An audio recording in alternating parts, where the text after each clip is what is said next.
Olá, meu nome é Alberto, seja muito bem-vindo e bem-vindo ao canal Dev Eficiente. No episódio de hoje eu vou fazer um jogo com você, um jogo rapidinho, beleza? Tem um código aqui que eu implementei relativo ao desafio que eu resolvi aqui no canal de uma startup brasileira de crédito imobiliário que chama Bcred, beleza? É um desafio super legal e eu ainda não fiz os testes. Qual que é a ideia? Eu agora tenho que derivar os testes, mas será que os testes que eu vou derivar são parecidos com o que você vai derivar? O que é que te guia na hora de escrever tais testes, né? Então, como é que vai ser o jogo? Tem essa lógica aqui, ó.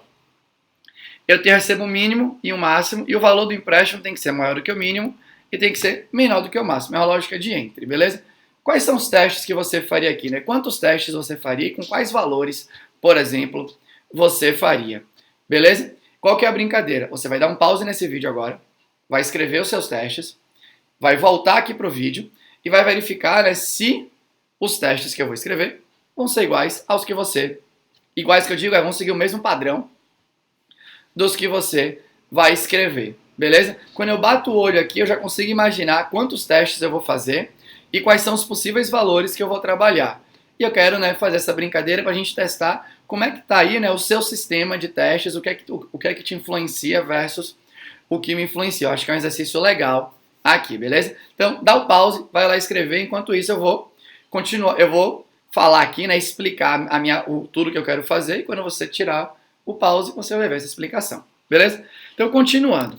Qual que é a ideia, né? Quando eu bato o olho aqui no código, né, o código já está escrito. Então, como o código já está escrito, tem uma das técnicas de teste que me guia muito, que é o Structural Testing, que é eu vou derivar os testes que eu vou escrever em função do código que já está escrito. Isso é uma coisa. E aí, né, no mercado, a gente chama aí, né, de cobertura de testes. E qual que vai ser a minha tática de cobertura? Eu vou ser influenciado por uma tática de cobertura que chama MCDC, Modified Condition Decision Coverage. A ideia é, eu tenho aqui um AND simples, né? A AND B. Então, se você for fazer aqui a tabela verdade aqui, né? Então você tem A AND B. Então você tem aqui pode ser V e V, aqui pode ser V e F, aqui pode ser F e V, aqui pode ser F e F. Então aqui você tem, né, os possíveis resultados para cada uma das combinações aí. Uma das táticas de cobertura é o Path Coverage, ou seja, você vai pegar todas as combinações e vai explorar todas as combinações que você tiver, né, entre as condições da sua branch ali. Qual que é essa é uma cobertura ótima. Beleza? Você vai exercitar tudo. Qual que é o problema? Se as suas condições aí, se você tiver múltiplas combinações, isso vai crescendo exponencialmente as possibilidades. Se você tiver várias condições, as combinações vão crescendo exponencialmente, aí vai dar muito trabalho para você escrever. Então, qual que é a tática que a galera inventou aqui? E você pode, né, depois conferir, inclusive, no livro aberto de Anish, que ele explica ela. Tem uma que chama Modified Condition Decision Coverage, que é justamente, se eu não me engano, a que eu já falei. A ideia é, entre as combinações, qual é o mínimo que eu posso pegar, mas que eu consiga exercitar cada uma né, das condições ali, né, dos valores envolvidos em todas as suas condições. Então tem o A e B. Né? Eu preciso testar o A verdadeiro e o A falso, eu preciso testar o B verdadeiro e o B falso aí. E como que eu faço isso? Minimizando, beleza, o número de combinações. Essa é a ideia. E lá já tem uma formulinha, né? Se eu tenho aqui, né, duas expressões aqui, quer dizer que eu vou ter 3 testes, que já é menor do que 4. Para isso daqui é piquititico. Imagina se eu tivesse múltiplas expressões aí, né, na sua branch de código. Beleza? Então, como que eu vou fazer isso? A ideia é você descobrir pares onde você flipa apenas um lado, né, da sua expressão. Então, eu tenho A e B. Por exemplo, se eu tenho A verdadeiro e B verdadeiro, se eu trocar só o A de verdadeiro para falso, qual que é o outro parzinho que vai fazer com que a expressão que está verdadeira vire falsa? Então, por exemplo, eu tenho aqui, ó, A verdadeiro com B verdadeiro dá verdadeiro. Eu tenho que trocar o verdadeiro para falso do A, mantendo o B verdadeiro.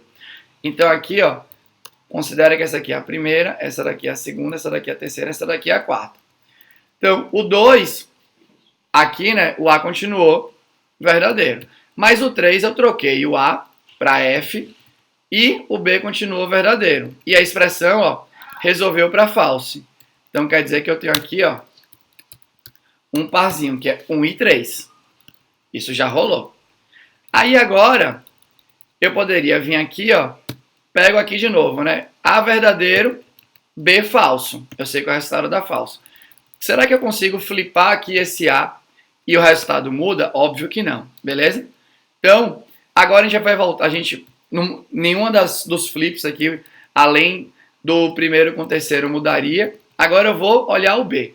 Então agora eu tenho, se eu trocar, né, só o B, será que eu consigo inverter aí o resultado da expressão? Então B está verdadeiro e agora eu troquei para falso, mantendo o A verdadeiro. E aqui ficou falso, ó. Então agora quer dizer que eu consigo também ter o 1 com 2.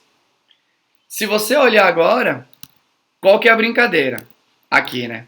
Eu sei que eu consigo então explorar a combinação. Aqui o resultado final eu consigo explorar a combinação 1.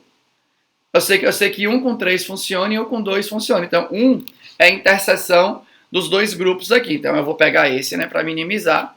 Aí eu sei que eu posso pegar o 3, posso pegar o 2, né? Então eu vou deixar aqui o 2 e o 3 pra gente brincar. Beleza? Eu sei que eu vou fazer esses 3 testes. Agora, quais são os valores que eu vou exercitar? Os valores aqui que eu preciso exercitar, né? Eu quero exercitar para ser A verdade e B verdade. E eu tenho aqui, né, comparações com números. Quando você tem, deixa eu só descer aqui um pouquinho. Quando você tem comparação com número, uma outra técnica que me influencia é o boundary test. Então eu preciso aqui ter, ó, o valor do empréstimo, preciso ter o mínimo e preciso ter o máximo. O que o boundary test ensina pra gente? Que a gente tem que explorar, né, os valores que estão bem nos limites ali. Então, por exemplo, se eu tenho se eu tenho um mínimo, vamos supor, aqui, ó, de 1000 e um máximo de 1001, para eu fazer com que, aqui na verdade, mínimo, perdão, de 999 e máximo de 1001, o que eu preciso fazer, né? Qual que é o valor que eu consigo botar aqui, né? Que se eu botar 999, por exemplo, isso é que se o mínimo fosse 999 aqui, o que eu preciso fazer para isso realmente ser maior do que 0? Eu precisaria ter um valor de empréstimo igual a 1000. Beleza? Então, o valor de empréstimo igual a 1000 é o valor mais próximo que eu faço com que a condição seja verdade. Qual que seria o valor que eu faria a condição ser falso? O valor de empréstimo igual a 999. Beleza? Valor de empréstimo igual a 999 faz com que o valor do empréstimo não seja maior aí do que o mínimo. Então, quando você pega o valor exato em cima da condição, é o que a galera chama de on point. E o on point pode ser que faça a condição ser verdadeira ou falsa. Nesse caso aqui, dado que o mínimo seria 99, o valor do empréstimo igual a 99 faria que a condição fosse falsa. Não é isso que eu quero. Então, eu pego o primeiro off point, que é o primeiro valor que faz aí na condição ser inversa do on point. Então, aqui vai ser 1000.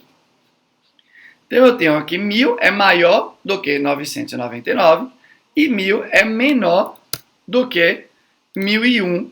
Aí, né, de novo, já que o máximo é 1001, qual que é o on point aí? Eu tenho que ter menor do que 0, ou seja, né, tem que ser menor a parada aí. Então, se eu botar 1001, dá falso, que é o on point, já que o máximo é 1001, o on point é 1001. Quando você bota isso, ele fica falso. Beleza? Então, eu preciso agora aí, né, pegar o primeiro off point da segunda expressão. O primeiro off point, de novo, é o valor que faz a condição ficar o inverso do on point. Então, o 1000 aqui me serve, né? 1000 é menor do que 1001. Então, esse aqui seria meu primeiro teste. Agora eu preciso de um teste aqui, ó, que mantenha o primeiro verdade e o segundo fique falso. Então eu posso fazer o seguinte, ó. Se o mínimo aqui é 999 e o máximo é 1001, eu agora posso usar o onPoint aqui do máximo. Por quê?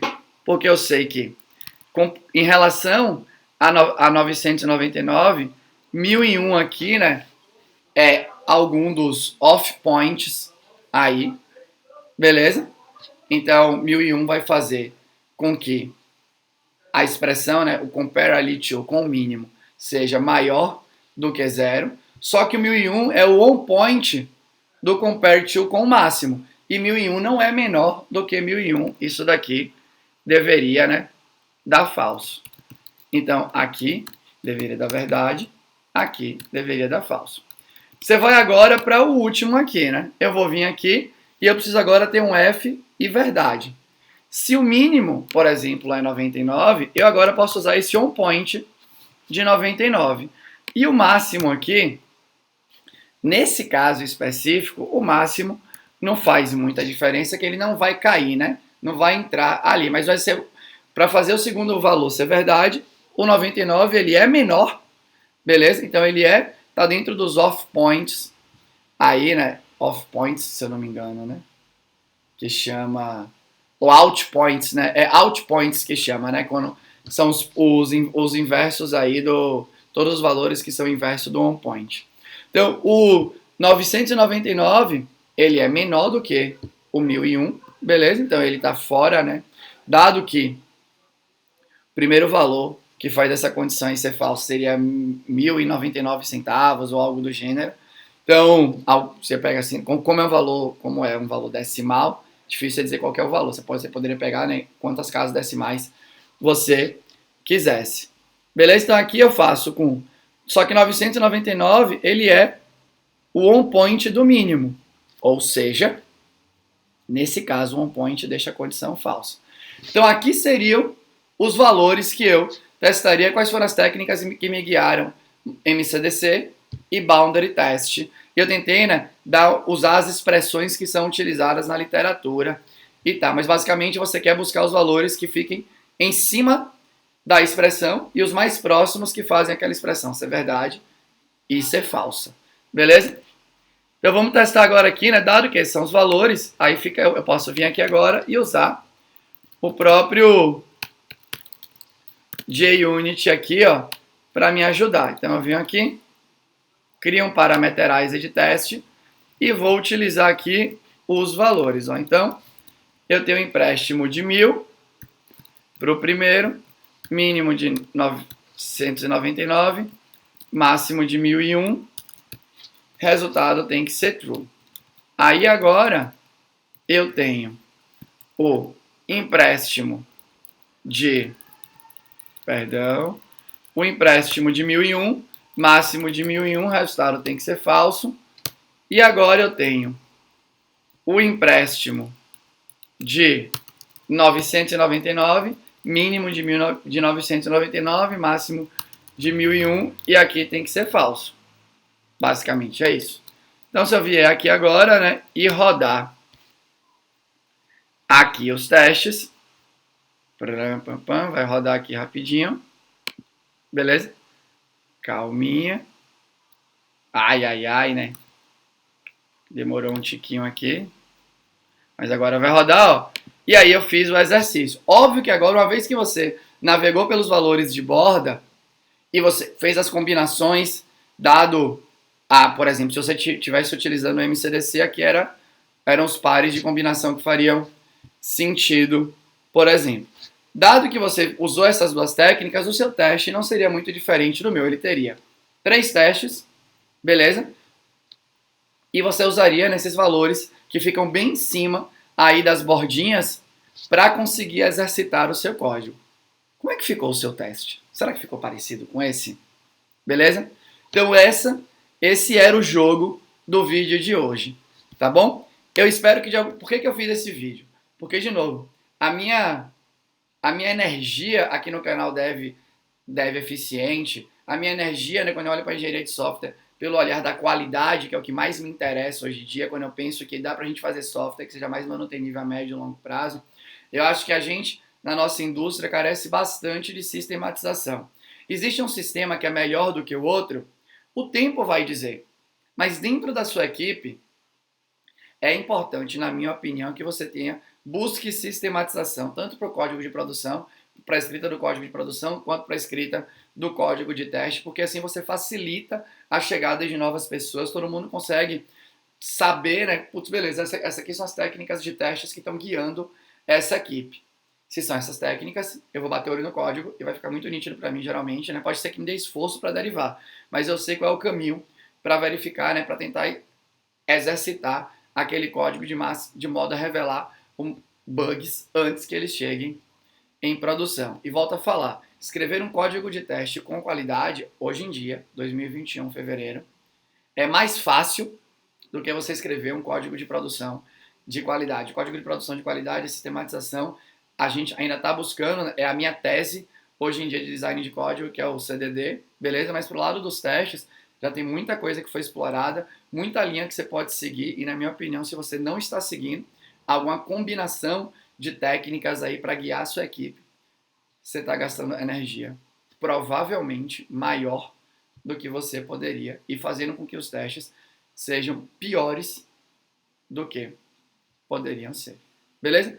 Mas era isso que eu tinha para falar para você hoje. Se você gostou, deixa um comentário aqui. Se você não gostou, deixa um comentário aqui também, né? Alguma crítica construtiva. Vai ser muito legal para a gente poder comentar, tá bom? Mas era isso que eu tinha para falar para você hoje. Tchau!